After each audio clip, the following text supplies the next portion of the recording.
ifelana trany tompoko lasy tompoko vavy no ianako aminao indray amin'ity sabotsy fa 10 ny volana febroary 2020 sy 4 arivo ity manolotra ny arahaba fa dia mbola nitaly io no andrafitry ny andro amin'iny andrefan'ny nosy sy ny tapany avaratra andrefan'ny nositsika iny fa dia tsy oka miovaova kosa ny amin'ny faritra sisa marina moa zany fa dia iverina tsikelikely ny orana dia izay ary mampiditra antsika avy hatrany amin'ny mety ho toetry ny andro raha amin'ny rapitsomary andrahoana ny andro na ho malomaloka kosa ny aty amin'ny afovoatany aty fa mety arahana herika mihitsy azy izany anaorana tandrifondrahoana kosa ny andro ny aty aboeny melaky isiny amin'iny ilany andrefan'ny afovoatany iny fa dia ho maina ny andro ho amin'ny faritra sisa ao amin'ny arivo indray no resantsika dia ny orana tandrifondrahoana mety arankotrika kosa no anjaka amin'iny nosy be sambarano morotsiraka sofia aboeny melaky aty abongolava aty mipakatra ny atsimo andrefana sy mena be ary anosy sy andro izany fa dia ifandimby kosa ny rahona simo masoandro ho amin'ny faritra sisa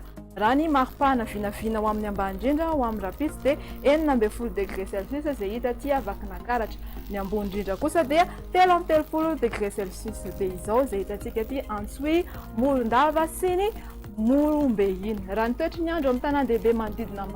raha kosa ary dia ahitana orana tandrifondrahoana mety arankotrika izany any a Bangkok ho maloka ny andro any a Johannesburg fa ibalika kosa ny masoandro any Paris sy Milan dia ifandimby eo ny rahona sy masoandro any Nairobi anao orana tandrifondrahoana ny andro any amin'iny Maurice sy La Réunion iny fa mety arankotrika kosa izany ny Seychelles dia